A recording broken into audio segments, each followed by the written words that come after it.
তো সবাইকে hello and welcome back to our channel. আশা করি সবাই ভালো আছো এবং সবারই এখনই একটাই কোশ্চেন, রেজাল্ট এখনও বেরোচ্ছে না। তো আমি কিছুক্ষণ আগে একটা ভিডিও পোস্ট করেছিলাম যেখানে একটা ছোট ক্লিপস দিয়েছিলাম যে ওবিসি কেস নিয়ে কি আপডেট। তো সেটার উপরে বেস করে তোমরা কমেন্ট করেছিলে, দাদা আমরা তো ডব্লিউবিজেই 2025 দিয়েছি, তো আমাদের রেজাল্ট কি বেরোবে না এখনই? তো দেখো, আজকে এই ভিডিওতে যেটা আমি আলোচনা করব সেটা হচ্ছে তোমাদের ডব্লিউবিজেইর যে রেজাল্টটা কি হতে চলেছে সেটা আমি আজকে তোমাদের সামনে জানাবো। তো চলো ভিডিওটা শুরু করি। তো ফার্স্টে দেখো, তোমাদেরকে জানতে হবে যে কি সমস্যা যেটার জন্য আমাদের ওবিসিটা প্রবলেম করছে। তো ওবিসি যেটা প্রবলেম হচ্ছে সেটা হচ্ছে যে এখানে ওবিসি সংক্রান্ত যে কেসটা চালানো হচ্ছিল সেটার কোনো সমাধান এখনও পর্যন্ত হয়নি, যেটার কারণে এখনও ওবিসি কার্ড নিয়ে বা যারা ওবিসি আছে তাদের নিজেদের মধ্যেও এখনও সংশয় আছে যে তারা কি প্রপারভাবে ওবিসি কিনা, সেটার উপরে খুঁটিনাটি বিচারের জন্য এইটা কেসটা হয়েছিল। তো সেটার উপর ডিপেন্ড করে অল ওভার এখন এই ওয়েস্ট বেঙ্গলে এই একটা সমস্যা যে ওবিসি কেস প্রবলেম, এটাই এখন সবথেকে বড় প্রবলেম হয়ে দাঁড়িয়েছে। তো এটার এফেক্ট কিসে পড়ছে এটাই জানতে হবে। যে তোমরা ডব্লিউবিজেই দিয়েছো বলে যে তোমাদের এই ওবিসি কেসটা শুধুমাত্র তোমাদের জন্য, এই যে তোমাদের রেজাল্টটা যে আটকে আছে, তো এটা নয় শুধু যে ওবিসি, তার থেকেও বড় বড় যেসব গভর্নমেন্ট এক্সামগুলো হয় এবং আগামীতে যারা যেসব এক্সাম আসতে চলেছে এবং তার সাথে সাথে যারা এখন 11-12 পরীক্ষা দিয়ে বা ধরো 10-এ পরীক্ষা দিয়ে 11-এ উঠবে বা 12-এ পরীক্ষা দিয়ে কলেজে যাবে, তারাও এখনও ভর্তি হতে পারছে না। কেন? তো বেশি প্রবলেম হচ্ছে যারা আফটার 12-এর পরেও কলেজে ভর্তি হচ্ছে বা ডব্লিউবিজি দেওয়ার পরে কলেজে ভর্তি হবে, এই বা কোনো গভর্নমেন্ট এক্সাম দেওয়ার পরে সে চাকরিতে জয়েন করে, সেই চাকরিতে জয়েন হতে পারবে না, কেননা তার ওবিসি কার্ডই নেই, সে তার নিজস্ব কাজ দেখাতে পারবে না। এটা হচ্ছে মেন প্রবলেম।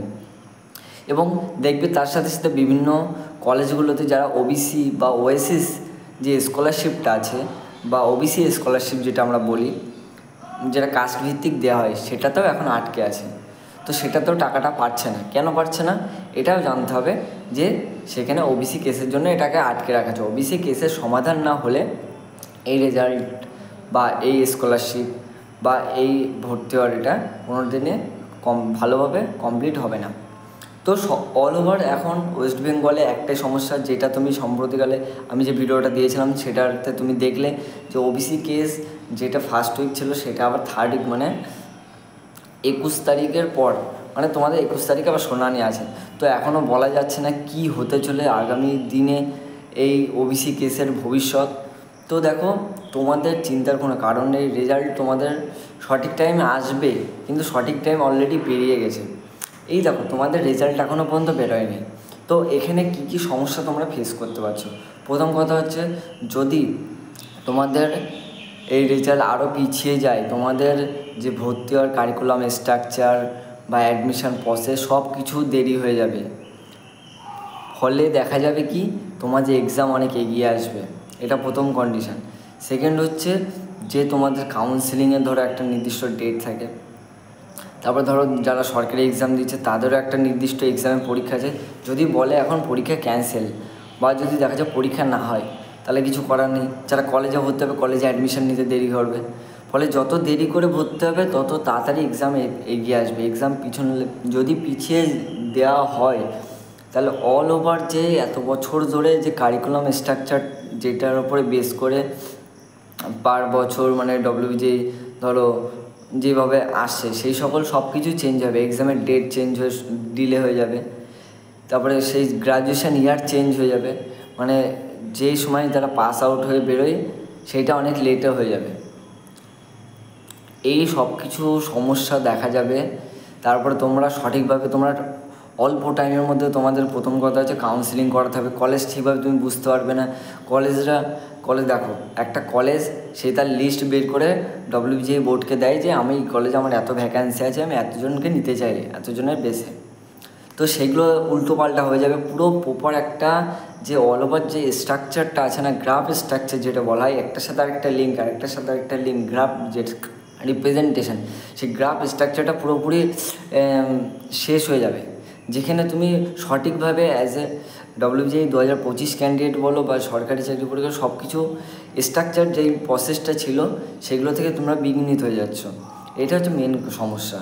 তো আমাদের এখন তোমার নিজের হাতে কিছু করার নেই বা কারোর হাতে কিছু করার নেই, যে WBJEE বোর্ড আছেন তারও হাতে কিছু করার নেই, কারণ এটা একটা সিরিয়াস একটা কেস এবং OBC কেস, যেটার উপর বেশ করে অনেকে কাস্ট ভিত্তিক কলেজে অ্যাডমিশন নিয়ে থাকে, তারাও ভর্তি হতে পারবে না। অলওয়েজ দেখা যাচ্ছে সবথেকে মেন যে জিনিসটা সেটা হচ্ছে তোমাদের এই রেজাল্টটার পিছনে এই OBC কেসের জন্য দেরি কেন করছে। প্রথম কথা হচ্ছে তোমাদের যে রেজাল্টটা বেরোয় সেখানে তোমাদের একটা GMI র্যাঙ্ক, মানে অল ওভার যে সবাই পরীক্ষাতে তার মধ্যে তোমার র্যাঙ্কটা দেখায় GMI র্যাঙ্ক। আরেকটা র্যাঙ্ক বেরোয় তোমার কাস্ট ভিত্তিক, তুমি ST SC OBC জেনারেল যাই হোক না কেন, সেই কাস্ট ভিত্তিকে একটা র্যাঙ্ক বেরোয়, সেই দুটোর বেসে আছে তোমার রেজাল্টটা তৈরি হয়। তো সেখানে যাদের OBC সমস্যা তাদের ধরো OBC র্যাঙ্কটা দেখাবে না, ফলে কি সমস্যা হবে? ফলে যে সমস্যাটা হচ্ছে সেইটা হচ্ছে তুমি আফটার রেজাল্টের কাউন্সিলিংয়ের পরে যখন কলেজে ভর্তি হবে, তোমাকে একটা কোটা থাকে যেখানে তুমি কাস্ট ভিত্তিক কোটা, সেই কাস্ট ভিত্তিক কোটা থেকে তুমি প্রথম কথা হচ্ছে তুমি পেলে না।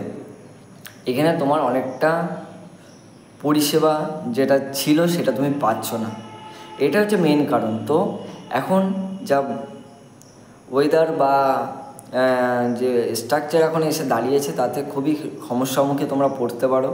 তবে আমি আশা করব যে তোমাদের কোনো সমস্যা হবে না।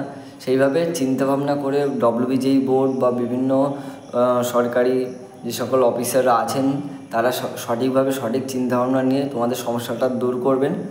তো তোমরা তোমাদের মতো কলেজগুলো ভালো করে সাজাও। তো এতটুকু তোমাদের জন্য রাখি, তোমাদের যা দরকার ছিল সেটা আমি তোমাদের কাছে জানিয়ে দিলাম। তো ভিডিওটাতে বেশি করে লাইক শেয়ার করে বন্ধুদের কাছে শেয়ার করে দাও। আর যে নিউজটা দিয়েছি সেই নিউজটা অন্তত একবার দেখে নাও, আমি ভিডিওর ডেসক্রিপশানে লিঙ্কটা দিয়ে দেবো, একবার দেখে নিও, তাহলে বুঝতে হবে কী সমস্যা হচ্ছে। তো আজকের মতো এখানে শেষ করছি, দেখা হচ্ছে নেক্সট আবার নতুন ভিডিও। তো আজকের মতো টাটা।